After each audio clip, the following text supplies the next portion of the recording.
Any Chinese people in the crowd? Any Chinese? 中国人吗？你们是中国人吗？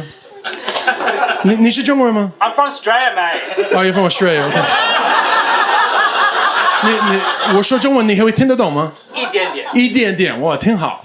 那我跟你说中文，你就跟我说中文，没关系。你父母是哪里的？中国人。哦，中国人，中国哪里？上海。哦，上海，哇，挺好，哇。谢谢。 Don't worry, they get uncomfortable. The crowd get uncomfortable because I'm prepared for the future and they are not. So it's difficult.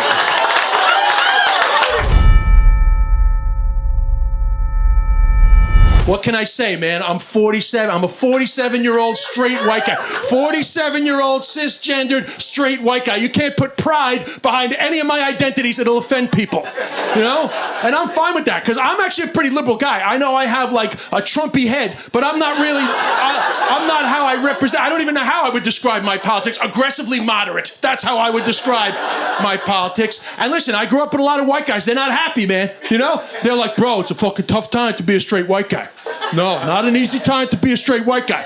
Well, I just want to put it on the record that it is not a tough time to be a straight white guy. I just want to get that on the record. Get that on the record. Not a tough time to be a straight white guy. But I would like to add, it is not as good as it was. And I don't think that's controversial. You would notice a difference. A lot more accountability, a lot less movies geared towards me. I should be a game show host already if this fucking industry was how it used to be. Now I'm in a fucking basement on a Tuesday. But I'm fine with it, man. You know? I'm totally fine with it. In fact, I'll acknowledge my privilege. I know that acknowledging white privilege gives a lot of white guys the ick these days, but I'm fine with it. Huh? I am a straight white guy and I acknowledge my privilege. In fact, I'll go even further. I'm not just a straight white guy. I am the worst type of straight white guy. A good-looking straight white guy. I have not suffered. I'm sure I walked on this stage. There's some diversity in the crowd. You saw me, fucking 47-year-old gray-haired white guy. You were like, look at this asshole. He hasn't suffered a day in his life. And you are correct. I have a house in the Hamptons. You know how I got it? I inherited it. And we're from Queens. That's how easy it is to be a white person. We're not even fancy people. I got a fucking house in the Hamptons. Good-looking straight white guy. Best thing to be, man. It's not controversial. This isn't offending anybody. This is a historical fucking accuracy. Tall, good-looking straight white guy. Are you kidding me? Tall is a privilege. Unless you're on a plane, tall is a privilege. You know? You know, and nobody wants to talk about all the other privileges. You know, I'll tell you what makes me laugh the most is I love when I say, oh, you know, it's not a tough time to be a straight white guy. And people always cheer, and women always cheer at that. And I'm fine with that, you know. And I know about sexism and the patriarchy. I know about all that shit. But I do love sometimes when women think that they are somehow devoid of their own discriminations, their own little blind spots of discrimination. Because I know that for a fact, women love to discriminate against who? Anybody? Short men. Thank you. Short men. You know how I know? Because they don't fucking hide it. They can't fucking say it enough. It's literally on their Tinder profiles. Under 6 feet, not apply. Who the fuck do you think you are? Who do you think you are discriminating against our short kings? That's heightism. That's the next round of canceling. They're coming for you, you heightist bitches. You know who you are. You know who you are. They're coming for you next. But personally, I don't care because I'm 6'3". Tall, good-looking, straight white guy. Best thing to be, man. And I acknowledge that privilege. I acknowledge it. You know, in fact, I'll go even further. I'm not just a tall, good-looking, straight white guy. I went gray and got even better looking. Jesus Christ, the privilege.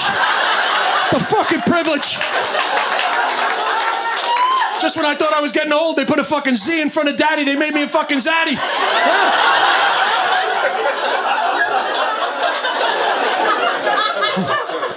So it's great. What can I say, man? I'm a fucking relic. You know? I drink milk. I still drink milk. You know? And people judge me for it, but I'm from the generation where milk was healthy, you know? Milk, it does the body good. Pass it on. How's that go? Build your bones so you can grow. Milk's got calcium, don't you know? It does. Yeah, that shit never leaves you. And I know that there's vegans here, and I'm very supportive of vegans. I'm not one of these people who's critical of a vegan lifestyle. I think it's great. I think it's actually quite noble, but I sing that and it never left my head, and vegans go, oh, well, that was Dairy Council propaganda. That was milk propaganda that they fed to you, and milk is not healthy. So much so that now people actually think that milk is unhealthy, and when I go for a latte in the Lower East Side and I say, can I have a latte? They say, oh, what type of milk would you like? And I'm like, really? I have to say what type of milk when I just want regular milk? It literally says dairy alternatives on your fucking screen, but I don't want the alternative, so I thought you would just assume that I want regular milk. Unless I didn't want regular milk, then I would tell you what other fucking milk I want. So I say, oh, regular milk. And they're like, are you sure? And I'm like, am I sure? Am I resetting my iPhone here? Yeah, I'm pretty fucking sure I know what I want. You know, so then I posted that bit online. I actually posted that bit online I just did before, and the fucking vegans were the aggressive vegans. Not all vegans are aggressive, but there's a militant wing of veganism, and they were hot in my fucking comments, and 50% of them said, we're the only mammals that drink the milk of other mammals. We're the only mammals that still drink milk after we've been weaned. And I'm like, oh, you think that's gonna turn me off fucking milk? You're comparing us to other fucking mammals? There's a lot of fucking other shit we're the only fucking mammals that do. You know, like cooking and fucking fire and fucking Taco Tuesday and colonoscopies. And fucking Tylenol. Yeah. Don't fucking think that I'm fucking looking at deer going, wow, we are fucking so bad as a fucking race, as a species, you know? And I promise you, if fucking mammals were fucking as smart as fucking humans, other mammals were smart as humans, they'd be fucking drinking other fucking milk too. But they're too fucking dumb to realize how fucking sweet, full fat fucking cow's milk is. Because they would, if they could. But they don't fucking know. I promise you, every fucking deer in Long Island would be fucking not running out in front of your car. They'd be sucking cows' tits. They'd be fucking tongue deep in a fucking udder.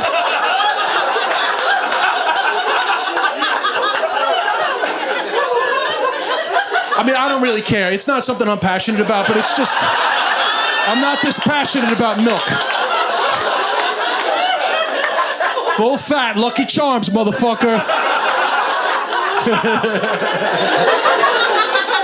Any Chinese people in the crowd? Any Chinese? 中国人吗？你们是中国人吗？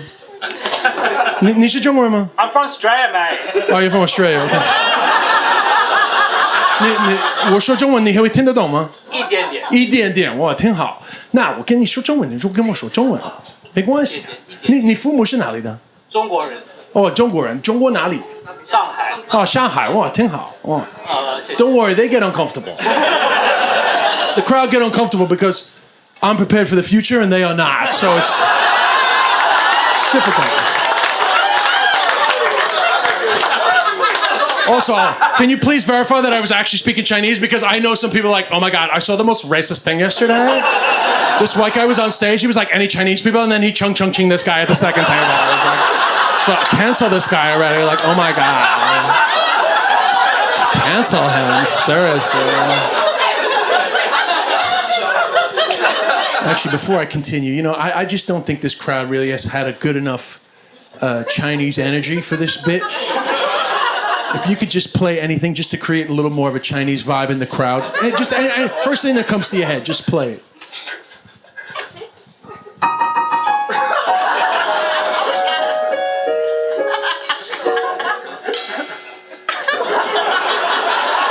Something a little less racist would have been great, but that's fine.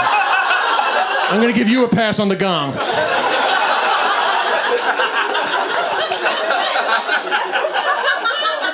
No, but I lived in China for a couple of years. I made a documentary about learning Chinese to do stand-up comedy in Mandarin. So I had to do all these challenges to help me learn the language. So one of the things I did was I got a job for a month in a Chinese restaurant. Now, you don't have to call it a Chinese restaurant there. It's just a restaurant, but...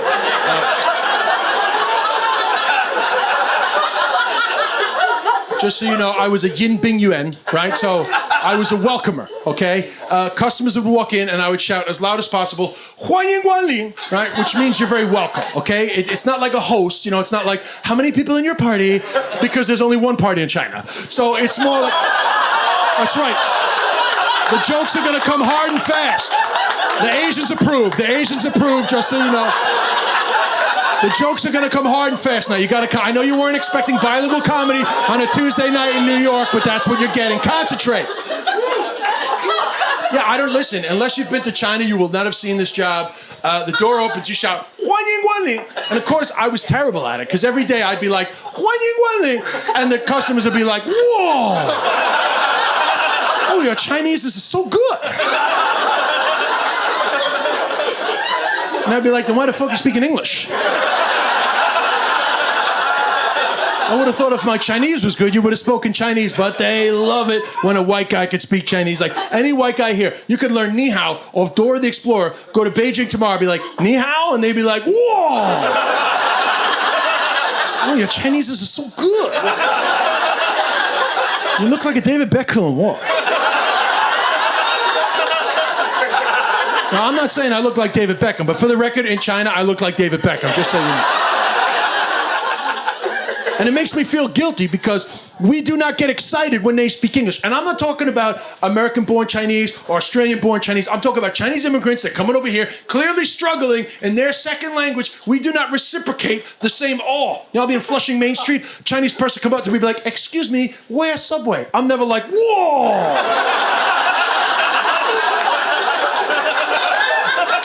Oh, your English is so good. 哇，你说的英文特别好，我操！ No, I'm just like, it's over there. And you're missing a verb. Not because I'm an asshole, by the way. That's the Chinese way, right? That's the Asian way. They're very direct. You know, I miss that about China, honestly. The abruptness, you know? We're so easily offended here. Everyone's so sensitive. Not a problem in China. If it's in their head, it's coming out of their mouth. Like, if you're fat in China, they'll just be like, whoa, you are so fat. And if you get offended, they'd be like, well, don't be fat. I don't understand. You know, you don't have to be fat, right? They don't give a fuck. They think we have massive noses. You know, I never knew I had a big nose until I moved to China. Every Chinese woman I met was like, "What? Your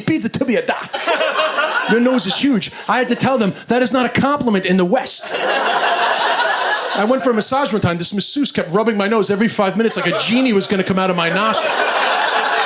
She was like, "Oh my God, it's so big." I was like, if you could say that at the end of the massage too, that'd be great. It's a hand job joke, Lithuania. So they call us Lawai, right? If you go to China, you will be a Lawai. It means foreigner, okay? It's not a negative term, Lawai. You are a foreigner, right? But what I've discovered is when they immigrate to the United States, they still call us Lawai. Now, you don't know they're calling you a Lawai because you don't speak Chinese. When you go for Chinese food, they're calling you a Lawai. But I know when I go for Chinese food because I'm like a spy. I speak Chinese. I'm like a balloon hovering over the restaurant. I know what they're saying about us. I catch them calling me a Lawai all the time. They'll be like, hey, those dumplings are for the Lawai. I'll be like, hey, we're in America. You're the Lawai. And they'll be like, oh, 对对对对对. Oh, 对.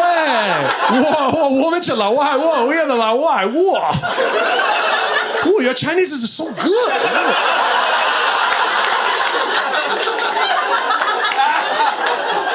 And this is all real, by the way. You know, I feel like sometimes people think I'm like making this shit up, but I really did live in China. I ended up staying there for 2 years. I loved it so much. And I did this job for real. You know, if you're bored one day, go on YouTube, Breaking China, 6-part series about my time in China. Episode 3 is about my time in the restaurant. I actually went from Beijing to Heilongjiang on the border of Russia, and I worked as a Yinbing Yuan every day, right?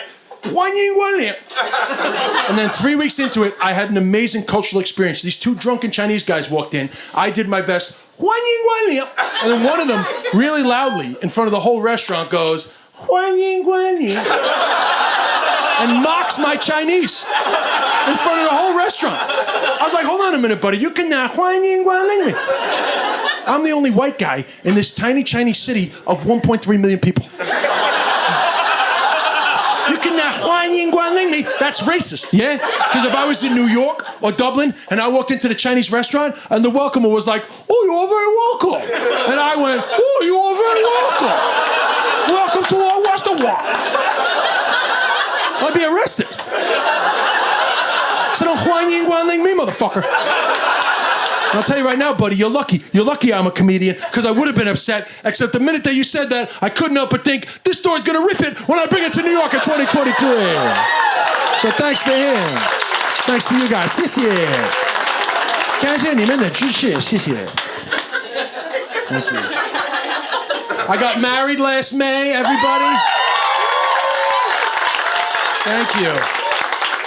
She wants to have a kid, you know? And to be honest, I don't really want to have a kid. I was never against having kids, but I'm 47 now, and I don't want to have a kid because, number one, I've seen too much, and number two, I don't want to be a modern parent because now you have to be with the kids all the time. You know? You can't just be a parent. Now you have to be their friend, and I don't want any kid friends. They're shit company. You know?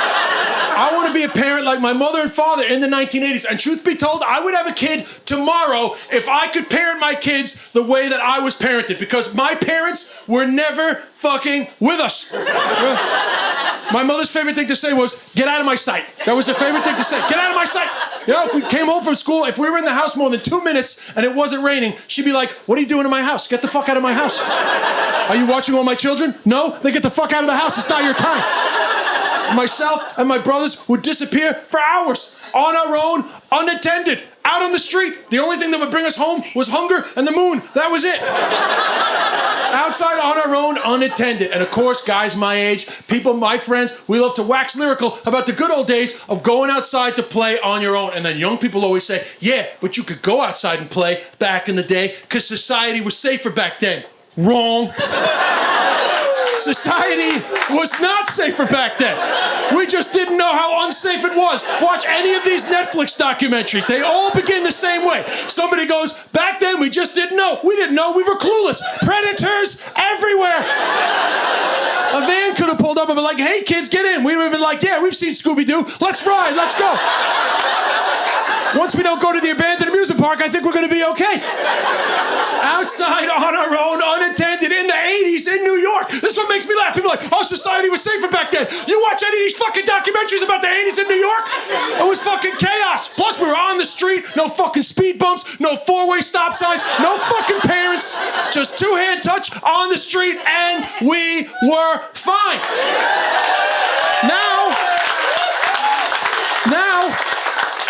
Now you can't go outside even though society's safer. I feel bad for these kids. Society's safer and they can't go out and enjoy it. Parents are like, don't go out there. There's peanuts out there. Don't go out there. There's peanuts. And yes, I know there were some children kidnapped in the 1980s.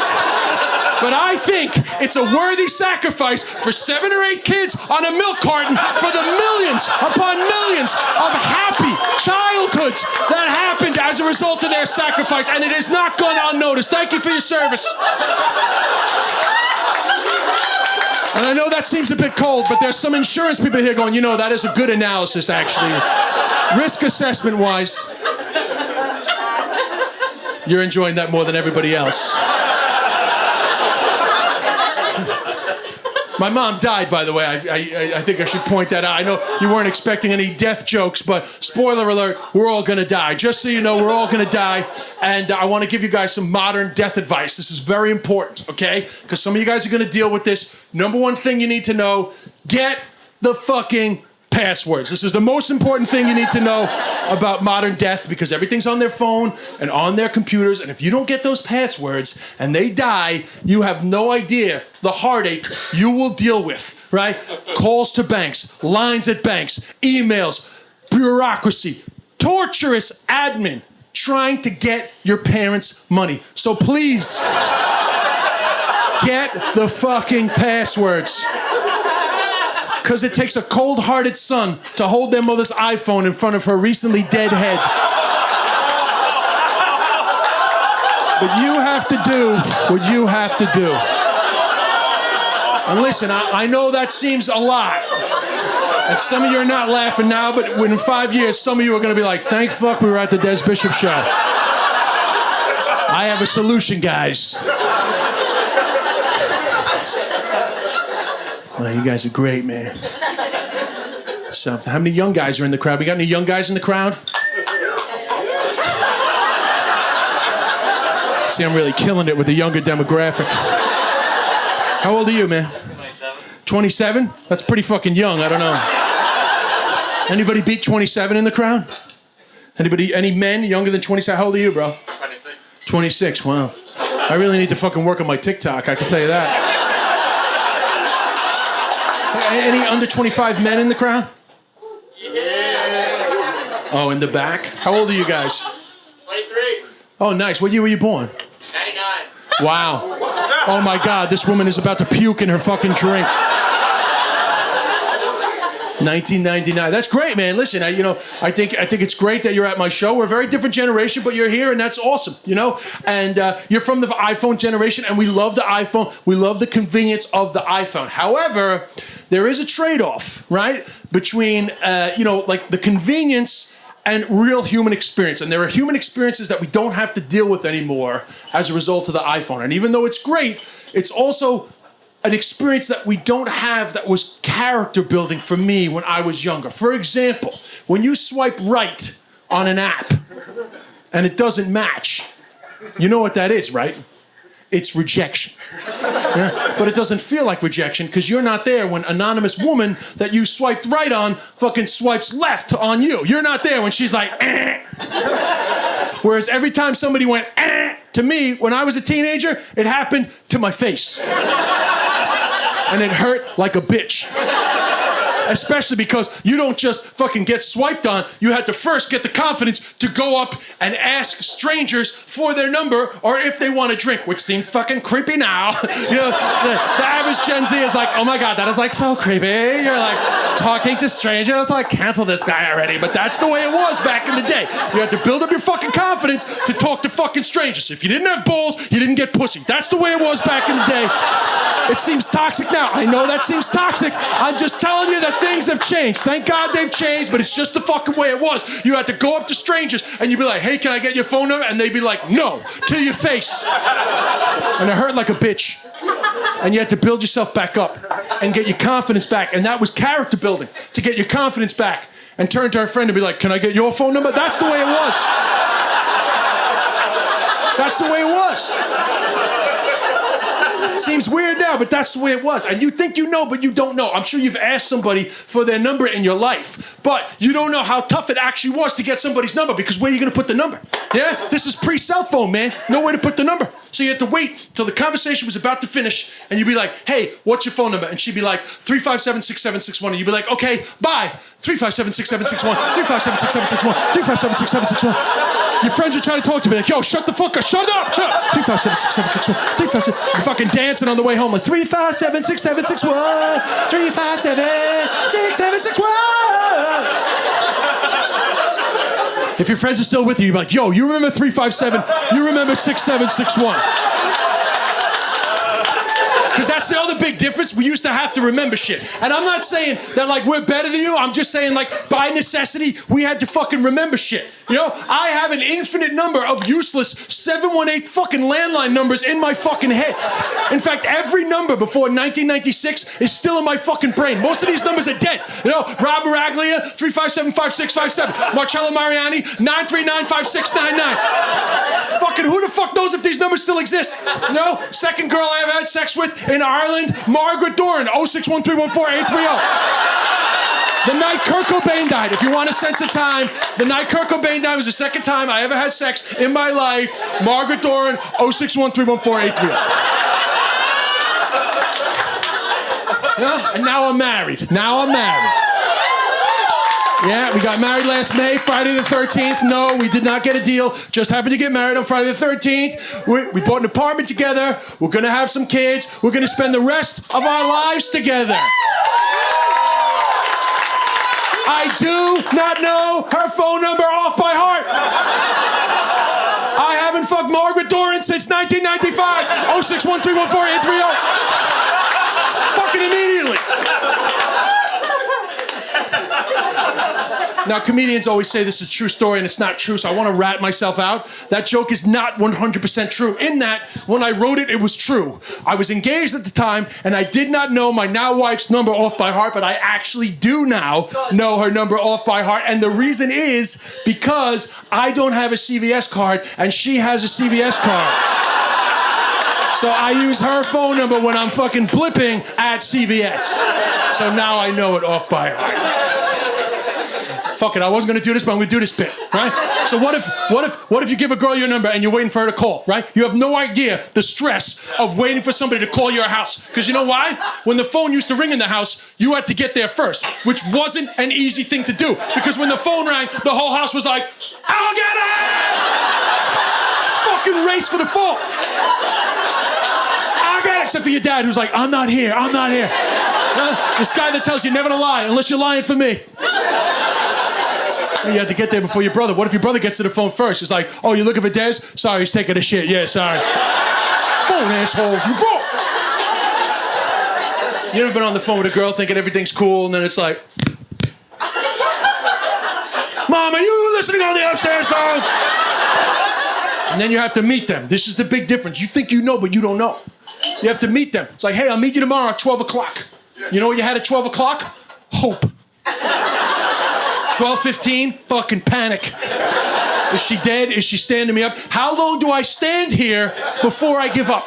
Yeah? You know what we used to do when we waited back in the early 90s? Wait.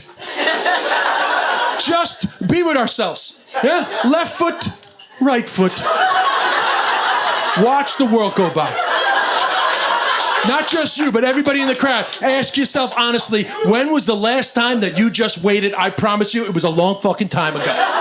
Yeah, and now there's a mental health crisis in young people, right? And I am not taking that flippantly, okay? I think the mental health crisis in young people is real. I do not think the Gen Zs are a weak generation. In fact, I think that the mental health challenges of young people are infinitely greater than anything I had to deal with in my adolescence, right? And I know that they're struggling because it comes up on my TikTok algorithm because as somebody in recovery, TikTok has decided that I care about well-being and mental health. So I see these teenagers and they're like, guys, we're really struggling and we need to practice mindfulness and meditation. And I think it's great that they are talking about mindfulness and meditation as teenagers. But it does entertain me because nobody, when I was a teenager, mentioned the word mindfulness. And do you know why that was? Because we were mindful half of every fucking day because we didn't have a choice. We didn't have a fucking cable service in our fucking pocket. Yeah? You waited for somebody, you waited. Mindfulness. Yeah? You were on the bus, you're on the bus. Watching condensation drip. Mindfulness. I didn't realize I was like a fucking guru before I got a cell phone. You want to return a VHS? You got to rewind that shit. Mindfulness. Have you ever rewound anything in your life? You are the post-rewind generation, and I'm not judging you. I'm just saying that there were times when we were forced to be with ourselves. You know, I used to take a shit. Just shit. I can't remember the last time I just took a shit. It was definitely over a decade ago. Because now I am so addicted. That used to be like me time. You know, that was everybody's like, yo, this is me time. Don't bother me. You know, on the throne. You know, now sometimes I'll be running home. I'm so addicted to my phone. I'll get home. I'll make it to the bathroom. I'm like, wow, I just made it. And then I realize I left my phone in my jacket. I'll pick my pants back up. I'll go back outside. I'm like, oh my God. I was nearly with myself for 2 minutes. What would I have done with my thoughts had I not been able to swipe on my Instagram for 2 minutes while I'm in the bathroom? So it's no wonder there's a mental health crisis in young people because they've never actually had a fucking second to be with their feelings. So every now and then when they get 10 fucking second window into their soul, they feel something and they're like, ah, what the fuck is that?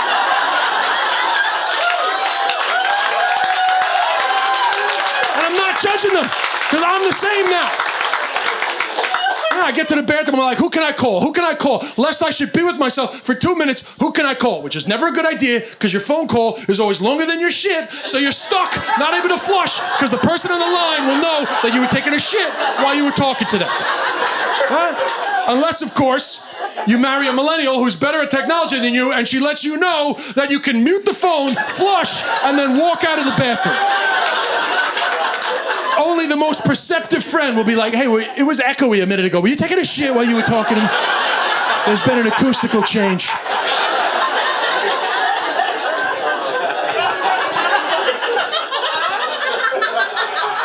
Now listen, this is not a political statement, okay? But I just want to say this. We're not getting into it, okay? But I got vaccinated for COVID, okay? Not a political statement. I'm not getting into any arguments. You didn't get vaccinated. I actually don't care. We're not going there. But I did get the vaccine. I got the Pfizer. I'm not a savage. But the reason why I'm bringing this up is because actually I got vaccinated early because I am a cancer survivor. Thank you. Thank you.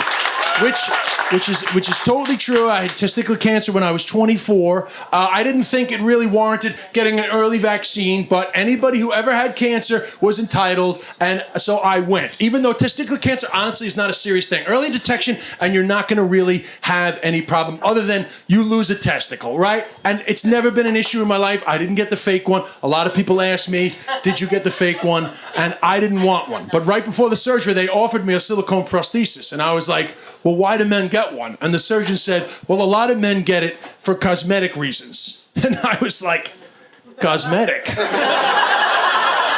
What are you going to do to that? That is the least attractive part of the male anatomy. There's nothing aesthetically pleasing about the scrotum. You know? Never in my life was I ever with a lady and thought, I don't know how this is going. Wait a minute, I know what'll seal the deal. Wait till I unleash my wrinkled turkey's gizzard sack of love, and she will not be able to resist me. Gurgle, gurgle, gurgle, gurgle. Plus, like, come on, women aren't really into balls. I mean, like, I'm sure some women enjoy balls, but, like, it's never like a deal breaker. Women are never like, oh, he's okay, but his balls, and I got his ball. You know, and, like, you know, I've never been a balls guy. Like, it's never been an issue only having one. People always say to me, like, oh, it must be awkward explaining to people that you only have one ball. And honestly, it's not awkward because most of the time, people don't even fucking notice. You know? Women aren't like fucking dying to get at my balls. You know? And I've never been a balls guy. I've never been somebody who fucking needed my balls played with, so it's never a case of like, hey, before you get at my balls, let me just let you know, I'm not a balls guy. You know? So it never mattered. And in fact, I had full relationships where I never had to tell a woman I only had one ball. Yeah?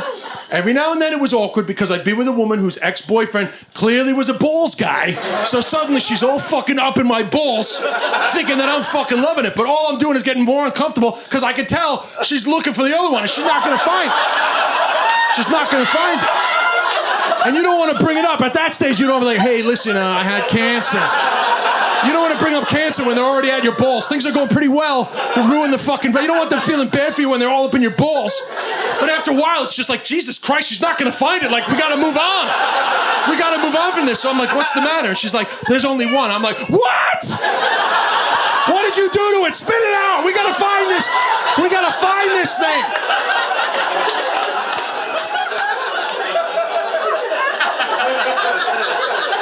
What can I say, man? I'm not a fucking balls guy, you know? Truth be told, I'm an ass guy. If you want to know what I like ass play. I'm an ass play guy. Have you ever had a finger in your ass, Lithuania? No, man, listen, you'll get no judgment from me because I love a finger in my ass. And I know that a lot of guys don't know how great a finger in your ass feels. And I get it, you know? Some guys don't know. Some guys have like a little, you know, internalized homophobia. They think it's like gay shit. You know, they're like, fucking, hey, nothing fucking going up there. Because a lot of men think the gay button is up there, and once it's pressed, that's it. There's no going back. It was like, bing, woo! I never knew. Wake me up before you go. Just feels good, man. Give it a shot.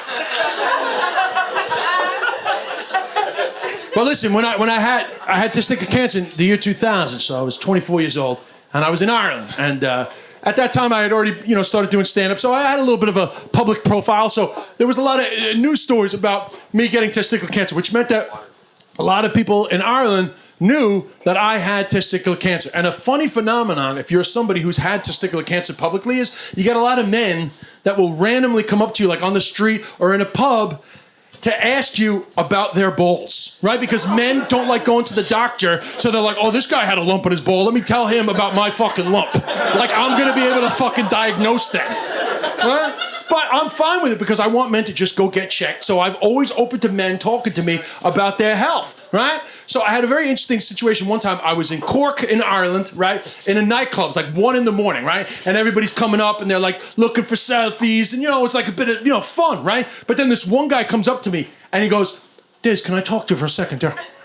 And he has like a real fucking serious head. So I'm like, okay, this guy has a lump in his balls. So I take it seriously, so I pull him to the side. And he's like, yeah, thanks, Des. Yeah, listen, I was at your show last Saturday. Fucking great show, boy, great show. Was there with the girlfriend. Anyway, we got home after the show, up to the bedroom. Let's just say she was listening. Right, so I'm like confused because I think this guy's gonna tell me that he's worried about something wrong with his balls. Now he's telling me about his sex life. I was like, yeah, and what happened? He was like, fucking finger, straight away, right up there, boy. So I was over the moon because, a lot of comedians, they're so up their own ass and they'll do these interviews, like serious interviews about comedy, and they'll be like, if my jokes can change just one person's mind, if my joke can change one person's life, then my career will have been worth it. And they're full of shit. They just love the sound of their own voice, right? You're not changing anybody's life with your comedy. However, here I am with this guy who had never had a finger in his ass, and because of my joke, he now has a finger in his ass. I literally changed his fucking life. I changed his life with my comedy. And I'm so excited because I love a finger in my ass. I love it. And I'm so excited to hear what he thinks of it. I was like, and? And he was like, nah. Fucking disaster, boy. Her fake fingernail broke up in there, boy.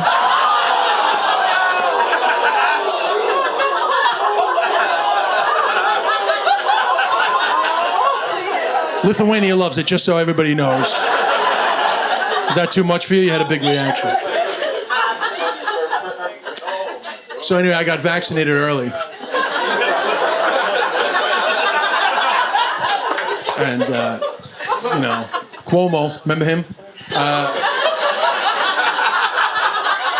He was like, anybody who had cancer ever. So I was so excited because, listen, I know in hindsight, the vaccines weren't as successful as we thought, right? But at the time, I really thought, you put this fucking needle in my arm and the pandemic is over. So there was a fierce excitement to find out I was eligible. Plus, but what I didn't know was that it was going to be so hard to get an appointment. So it's hard to go back to that time, but you got to remember the scramble to get appointments. You had to keep refreshing online. It was torture, right? So somebody told me, actually, you know what? Some people are getting appointments by calling the 1-800 number, 1-877 New York State Vax. And I thought, no fucking way is a phone number going to work when you can do it on the internet. But lo and behold, I called the number and a woman answers, to my surprise. She said, what's your name, sir? I said, Desmond Bishop. Now, I just need to jump out of the story for a sec. Desmond Bishop is my full name.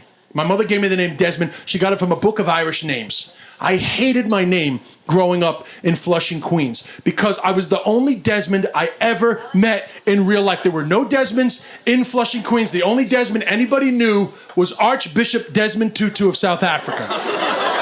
He was a great man. He won a Nobel Prize, but he was my nemesis because when you file my name, it becomes Bishop Desmond. And in St. Kevin's School in Flushing, Queens, they would always read out the names in alphabetical order. So the teacher would say, Bishop Desmond, and somebody would go, Tutu! And I became fucking Tutu all throughout the 1980s. I did not want to be called Tutu, so I hated my name.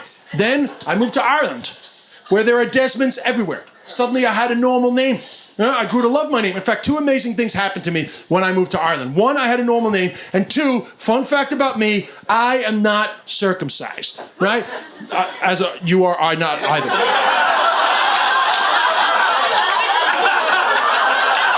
Give me some skin. Give me some skin.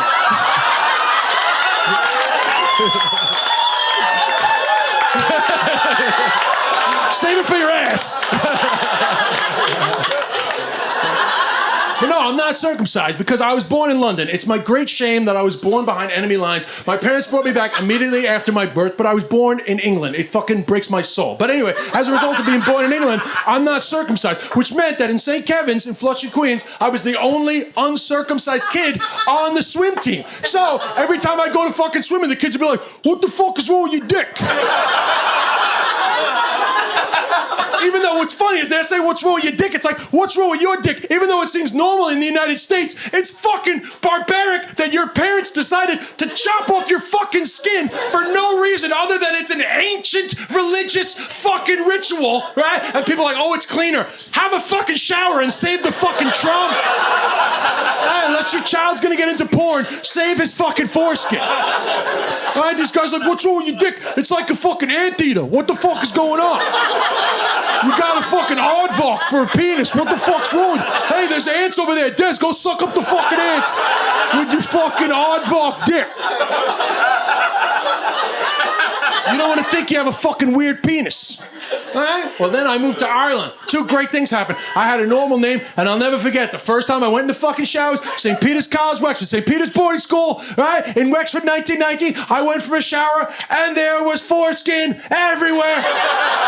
Finally, I had a normal fucking penis. You know, there was hoodies everywhere. It was like an Onyx concert. It was like slam, oh, let the boys be boys. So I grew to love my name, Desmond Bishop. Right? Then, 2014, my mom got sick actually, so I started spending more time in the United States. And even though I've done comedy a long time, I've actually hardly ever performed in the United States before 2015. So for the first time in my life, I'm performing here at the Comedy Cellar with a lot of black comics. Not a lot of diversity in the Irish comedy scene. Here, a lot of black comics, love working with them, and every single one that I met told me that as far as they are concerned, Desmond Bishop is a very black name. Now, I never knew I had a black name. I knew that Desmond Bishop was a linebacker for the Green Bay Packers because every time he fucked up about 12 years ago, my Twitter would light up with angry people from Wisconsin being like, you fat fuck, you should have blocked that guy. And I'd be like, that's not me, I'm a skinny white guy. That's Des Bishop 55. If you want to find him, he's Des Bishop 55. I never knew I had a black name. But then funny shit would happen. Like, black people come up to me after a show here at the Cellar and they'd be like, yo, man, you're funny. I seen your name on the lineup. I never heard of you. I thought you were going to be black. You walked on stage. I was like, this motherfucker funny, but he got a black name. Fun fact about me, I have a black name. Never mattered in my life. Never been an issue until I called 1-877 New York State Vax. The woman on the line answered the phone. She said, what's your name, sir? I said, Desmond Bishop. And she said, don't worry, brother, we're going to get you a vaccine.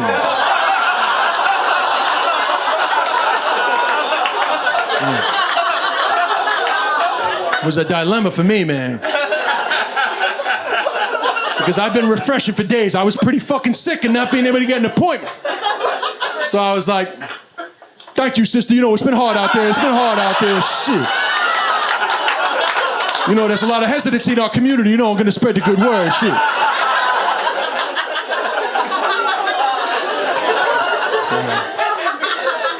But, you know, I'm trying to be a better man these days. Try to be a better man. You know, a lot of negative publicity about men. You know, I'm married to a podcaster. She goes on these podcasts. A lot of women complaining that men think that sexual gratification... No, that came out wrong. I didn't think... I know, fucking women complain. They never stop, these fucking women. That's not what I was saying. You know? So it's some fucking women trying to laugh me into a problem there. I see what you're doing. No, they complain that, you know, men think that sexual gratification is a one-way street. And to be honest, guys, I'm sick of the negative publicity. We've had a bad run, okay? We need some positive PR. So, guys, we got to be better. We got to start looking after women first. But, ladies, please, you have to be patient with us. Because every woman is different. Every man is the same. You know, you don't need Google Maps with a man. You know? With a woman, you need Google Maps, because every woman is different. Every man is the same. You don't need Google Maps. A man is like the LIE. Get on it, don't get off it, you're in Riverhead. You can't fuck this up. Women, every time you meet a new woman, a whole new set of directions. You know? You meet one woman, you kiss them on the neck, they're like, oh, you got me. I'm saturated.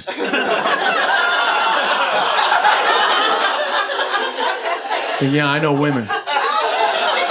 Women like to be kissed on the neck. Then you meet another woman, you kiss them on the neck, they're like, oh my God, I'm too ticklish, oh my God, don't touch me there. Recalculating route.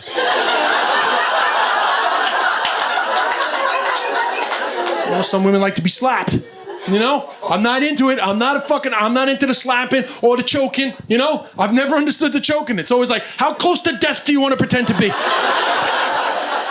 I'm not into the choking or the slapping, but I'll do it. I will do it.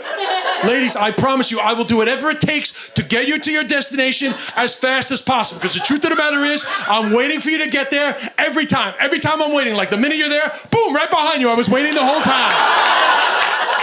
I was waiting the whole time. I mean, I know it's a cliche, but it's worth repeating. The great difference between men and women is very simple. Women need to concentrate really hard to have an orgasm, and men need to concentrate really hard to not have an orgasm. Women are thinking of George Clooney in his 40s, and men are thinking of Hillary Clinton and Bernie Sanders debating health care. We need a single-payer system, Fucking Braveheart, Hold. So if slapping that shit's gonna get you there, I'm gonna slap it. Not that I ever do it right, because I'm not into it. So I'm always like that, and they're like, no, fucking hit it. I'm like, I don't want to hurt you. They're like, I want to be hurt, motherfucker. That's the pain. So then you whack that shit, thinking they're gonna be like, not that hard, but they're like, yeah, that's what I'm talking about. Wow. And then you meet somebody else, like, I know what you want. You want that. And they're like, I'm calling the police. Recalculating route. You have added 19 minutes to your journey. Police reported ahead.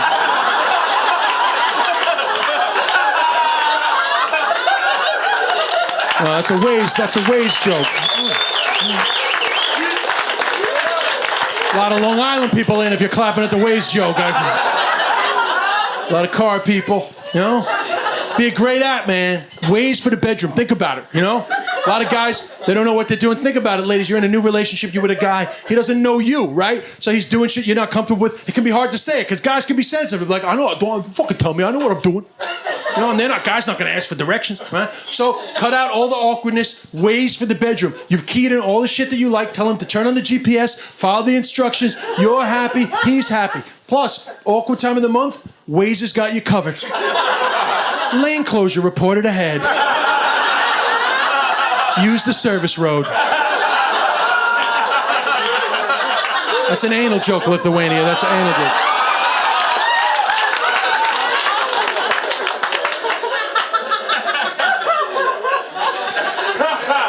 And for the record, lady, just in case you're going to misjudge what I'm talking about here, I do not have a problem with period sex. I am not somebody who is a...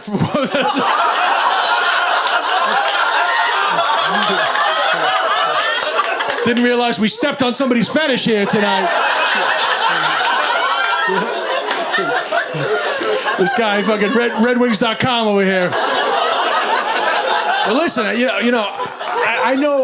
know that it can make some people uncomfortable, even though I never understand, because it's like something we all encounter in our lives. Like, we've all been in that situation where it's like, hey, I have my period, we can only fool around. It's like, fine, let's just fool around. 45 minutes later, fuck it, chuck a towel down, we can work that shit out. We've all had the reevaluation. Sex brings a lot of reevaluation. It's just the way it is. It's like, hey, I don't have any condoms. Fine, let's just fool around. But I also appreciate that it can be, make people a bit squeamish. And truth be told, I wrote this routine like over a decade ago. And I actually stopped doing it for a long time because it would make crowds uncomfortable. But the reason why I started doing it again was about 6 years ago, my 15-year-old niece walked out of the bathroom. She said something quite open about her period. And I was like, whoa, Bella, too much information. And she was like, why? I was like, uh-oh, 15-year-old feminist coming at ya. And then she ranted at me. She was like, why can't I talk about my period? Like, all the guys in school, they talk about shitting and farting and jerking off, and it's fucking hilarious. Then I say something often quite funny about my period, and they're like, oh my God, that is disgusting. Like, what is so disgusting about 25% of my ovulating life? I can't joke about that. I mean, why do I have my period? Oh my God, I forgot. Is it for the existence of humanity? Why the fuck can't I talk about my period? I was like, amen, Bella. You talk about your period, and I'm bringing the period sex bit back into my show. That's right. But people are like, oh no, come on, man. Period sex is different. Not to me, right? Here's a news flash. Sex is disgusting. Yeah, sex is disgusting all the time, but most of the time, you don't care. In the heat of passion, you don't care. Like if I'm on the subway and somebody sneezes near me, I'll be like, excuse me, into your elbow. When it comes to sex, secrete whatever you want. Couldn't give a fuck. Now I'm playing basketball and somebody spits at me, I'll never talk to them again for the rest of my life. You spit on me, you're not my friend ever again. Then I'll meet a stranger in a fucking nightclub. Couldn't give a fuck. Sex is disgusting. People are like, I know, Des, come on, period sex, that's different. Not to me. Moisture's moisture, that's what I say. Yeah? I don't give a fuck if it's color-coded, that's the truth. It's just a different color of disgusting. It's just a different color of shit you want off you approximately 60 seconds after you thought it was the best idea in the world to put it all over you. And women definitely know about that, because in the heat of passion, you like shit on you. You know? 1 minute into it, it's like, get it off, get it off, get it off. You're fucking limboing into the bathroom trying to keep it off the carpet.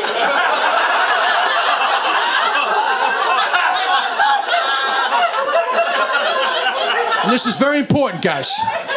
All right? If you take nothing else from the show, please take this. All right? Period sex is one position sex. I can't have you doing it wrong. All right? I can't have all you guys going home being like, oh, that comedian says it's fine. See, fucking people get excited about period sex, I tell you. I can't have you doing it wrong. I can't have you all going home being like, oh, that comedian says it's fine, and then tomorrow my Instagram DMs are full of crime scenes from all over New York City. I don't need CSI, Greenwich Village all up in my DMs, all right? So, listen, period sex is one position sex. You pick one position. I recommend woman on top. You pick it, you stick to it until you are finished, and then you do not disconnect until you are on a tiled area. This is very important. All right, so are we done? Okay, hold. Go, go, go, go, go. Go, go, go, go, go. You space invader into the bathroom, and then you disconnect. You have arrived at your destination. Unless, of course, you're in a hotel, then it is not your problem.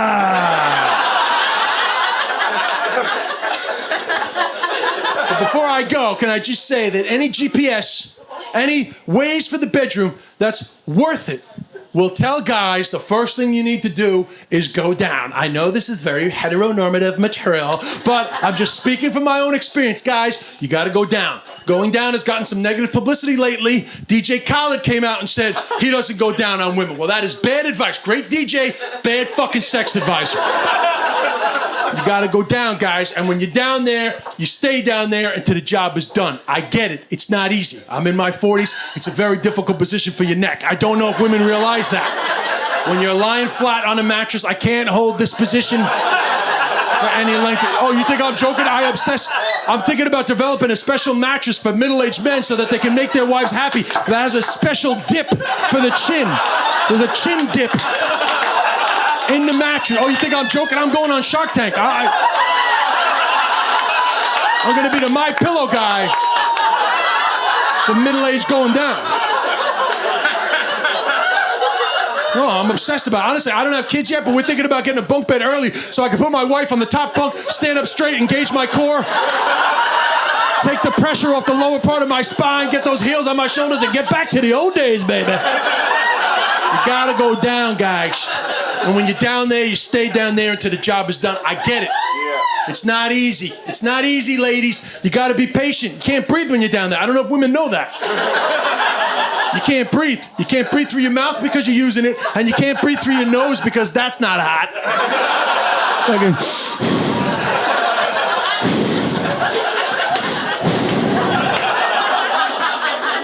No woman is climaxing listening to your labored nose breath, tickling the area where the pubic hair used to be before the eradication of pubic hair in 1997.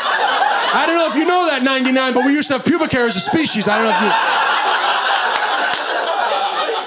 before we completely evolved out of it in my lifetime. Yeah. I know, it's not easy, guys, but you don't complain. I get it. Your neck hurts. You can't breathe.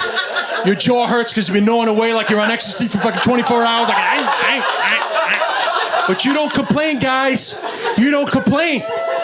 Because no matter how hard it is down there, it's harder to be a woman, all right? You don't get periods, you don't get pregnant, and you get paid more. So you stop fucking complaining when you're down there, right, ladies? Right? It's very easy to get these feminists wet. I can tell you that right now. I'm losing the Jordan Peterson crowd, but I'm getting the ladies on my side. Getting the ladies.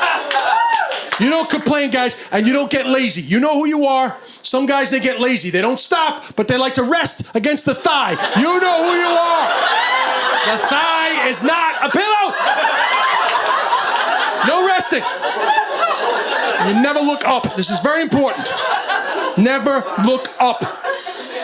Not some guys, they lose their confidence. They're not sure she's enjoying it, so they look up to check on her, but then she's like, are you okay? It's like, oh God, don't worry about me. You need to stay up there in the concentration zone. I'm down here in the work zone. You need to stay up there with your imagination. Stay up there with fucking Zac Efron or Timothée Chalamet, Michael B. Jordan, whoever the fuck you need to think about. You need to concentrate, because we've had 6 false alarms already. I don't know what the fuck is going on in that head. Because sometimes you're down there forever, man. And this is very important, guys. Please pay attention. When she says, I'm so close, she's not as close as she thinks. This is very important. I'm so close is like 30 seconds left in a basketball game. There's a lot more than 30 seconds. A lot of shit's gonna go down, so don't take your eye off the prize. Fucking concentrate. Like, cause sometimes you're down there forever and like nothing's working. You've tried all the tricks. Slow, hard, fingers, no fingers, fucking nothing's working. And you're about to give up, you're getting a fucking cramp in your jaw, and suddenly she's like, oh, I'm so close. You're like, oh, thank you, Lord. And then she starts moving. You're like, where the fuck are you going? Where are you? Jeez, it took me 20 minutes to find that spot. Where the fuck are you going? Suddenly it's like Top Gun. It's like, Goose, I can't get a lock on this. Goose, I can't get a lock. Anyway, guys, I've been Des Bishop. You've been absolutely amazing. Thank you. Thank you.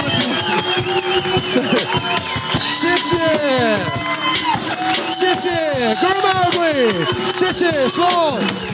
Thank you.